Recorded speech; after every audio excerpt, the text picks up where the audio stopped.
Gue pernah banting TV. Ini gue cerita dikit ya, ini karena momennya aja. Jadi waktu itu gue dari kecil itu nyokap gue keras banget sama gue. Gue sering dipukul, dia disiplin banget deh kalau dia udah bilang jam 5. Dan gue ngerasa nyokap gue ini bukan nyokap, lebih kepada ibu tiri ya.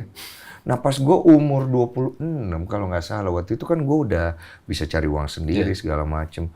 Akhirnya rasa benci dan kemarahan itu terluapkan karena ada satu momen. Di situ gue ngamuk cuy. Gue tunjuk-tunjuk nyokap gue. Gue bilang, mama tahu dari saya kecil, mama terus pukul saya, injak saya, ini saya, itu saya. Mama terus mau atur saya punya hidup. Jadi kita luapin semua ya. Pokoknya anak durhaka lah ya. Dan gue ngerasa omongan gue itu memang udah paras, paling parahnya saat itu gitu. Mama tahu saya bagaimana punya penderitaan. Air mata udah jatuh kan. Nyokap gue itu kan nggak bisa ya. Kalau kita lebih besar suara dari dia, pasti dia akan lebih besar. Lebih besar lagi. Di saat itu dia diem, dia ngeliat gue, terus air matanya jatuh. Karena dia nggak menjawab apa-apa, akhirnya kan marahnya nggak panjang gue kan. Terus capek kan, terus nggak enak tuh. Terus gue ngeliat nyokap gue, air mata gue udah jatuh, gue udah nggak tahu mesti ngapain. Tiba-tiba nyokap gue ngomong, maafkan mama ya nak, dia bilang. Mama tahu apa yang mama lakukan itu bikin sakiti kau. Mama minta maaf. Kalau kau benci sama mama, tidak apa-apa. Saya mengerti. Karena memang mama salah. Tapi hanya ini yang bisa mama lakukan. Kita tidak punya apa-apa nak. Kau waktu kecil, banyak yang bilang kau akan jadi sampah. Hanya kau satu-satunya anakku yang kupunya. Kalau apa yang saya lakukan, dosaku ini sama kau, nak, bikin saya masuk neraka. Saya masuk itu neraka. Yang penting kau jadi orang benar. Lu nangkep gak maksudnya? Nangkep. Nah ini momen nih buat gue. Iya, itu momen. Lu punya momen itu gak? Iya, persis sih. Bisa apa? Kenapa jadi kurang lagi? Persis. Iya, itu jadi kaki gue pengen naik lagi. Yang pas gue bilang gue lagi kabur dari rumah, akhirnya gue pulang ke rumah buat ngobrol, terus selesaiin semua gara-gara gue tahu nyokap gue kanker dan lain-lain.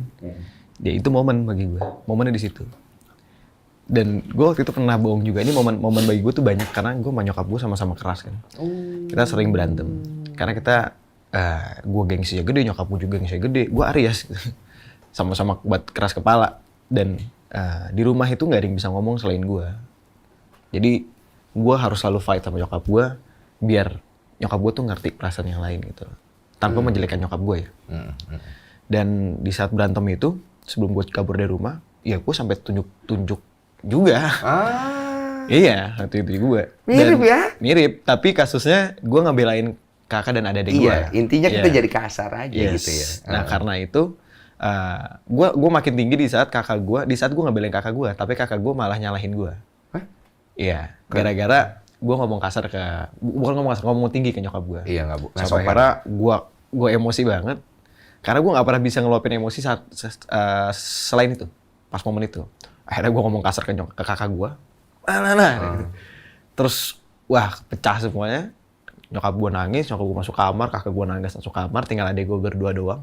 Terus gue mau cabut dari rumah, gue cuma ngeliatin adik gue, kayak gagal gue. Jadi abang yang baik buat mereka berdua. Akhirnya gue cabut terus. Wah, hancur lu tuh. Hancur banget. Naik motor nih. Enggak, gue jalan. Gue pikir naik motor. Itu belum punya motor. Belum punya motor. Gue udah kebayangin scene film. Musik ya kan. Air mata. Anjay. Terus. Jalan dia, Wak ya. Jalan gue. Ternyata dia gak sekeren di film ya. Dia jalan aja. Gue jalan. Iya. Gue buntu, gue gak tahu mau kemana. Gue cuma duduk di pinggir jalan. Gue telepon sahabat gue. Sambil nangis, lu di mana, Le? Udah lu sini ke rumah gue aja, kata dia. Akhirnya gue ke rumah dia, gue nginap segala macem. Gue pecah, gue nangis ke dia, bla bla bla bla bla bla bla. Kelar berapa bulan gue nggak balik ke rumah. Terus gue jadi gue tuh punya sahabat nyokap gue itu sahabat gue. Ada salah satu sahabat nyokap yang bisa jadi tempat gue cerita. Gue cerita ke dia. Bukan yang tadi ya? Bukan, beda lagi. Oke. Gue cerita ke dia. Terus pas habis ngobrol-ngobrol dari jam 12 sampai jam 7 pagi tuh ngobrol. Pas jam 7-nya dia ngomong gini, mau tau gue kenapa? Umi tuh kanker loh. Umi tuh tulang ekor apa? Retak loh. Ini Umi mau fisioterapi loh. Segini-gini loh. Wah, pecah dong kayak. Anjir. gue ngapain belakangan ini? Kalau misalnya gue tahu gue nggak bakal kayak gini pasti. Akhirnya gue tahu itu dan gue langsung nangis jadi-jadinya. Gue kayak, waduh gue banget, gue banget. Akhirnya gue pulang ke rumah, itu gue obrolin segala macem. Dan gobloknya gue mau ngulangin kejadian yang sama. Iya. Maksudnya Gue mau ngulangin itu lagi. Setelah minta maaf dan ya tahun depannya terjadi lagi. Oh, ini apa? Tensi-tensi itu terulang lagi. Jadi gue berantem sama nyokap. Terus gue cabut ke Bali. Gue bilangnya ke Jogja, gue cabut ke Bali. Ya, gue cabut ke Bali. Terus nyokap itu sama teman-temannya lagi mau ke Bromo. Kalau nggak salah ke Bromo buat baksos. Nggak pengen naik pesawat, pengen naik minibus. Nggak lama, manajer gue nelpon. Pas gue udah di Bali, 2 hari kemudian. Bi, tahu gak Umi kecelakaan? Hah? Kecelakaan? Iya kecelakaan. Kecelakaan apa? Udah, tuh kamu telepon Alfi deh. Gitu. Jadi manajer gue tuh suaminya yang udah kayak abang gue. Istrinya. Terus gue telepon abang gue kan. Bang, Umi kecelakaan? Iya kecelakaan. Kamu nggak tahu? Nggak tahu. Maksudnya gimana? Kamu di mana? Aku di Jogja. Karena aku di Bali. Aku di Jogja. Terus Umi gimana? Dan gue lagi berantem sama nyokap gue. Jadi gue telepon nyokap gue dimatiin. Selalu kayak gitu. Dan gue nggak tahu kabar nyokap gue sama sekali kan. Terus gue cuma dikasih lihat foto sama abang gue. Minibusnya, jadi kronologinya adalah minibusnya pecah ban sebelah kiri. Dia nabrak pembatas jalan. Guling-guling. Parah. Jadi nyokap gue posisi di depan. Di belakang supir. Drivernya ketumpuk sama kursi. Kaca pecah. Nyokap gue di atasnya. Udah keluar mobil. Udah begini. Itu apa dari kaca depan itu? Yes. Terus Akhirnya terus gak lama kakak gue nelpon gue. Kakak gue nelpon, Dek, Umi kecelakaan. Apa gimana? Umi kenapa? Terus gue coba bilang, iya, Umi kecelakaan. Dan gue nggak tahu harus ngapain kan. Dan kakak gue nggak bisa nangis karena ada adik gue. Nggak boleh kelihatan nangis depan adik gue. Adik gue harus taunya baik-baik aja gitu loh.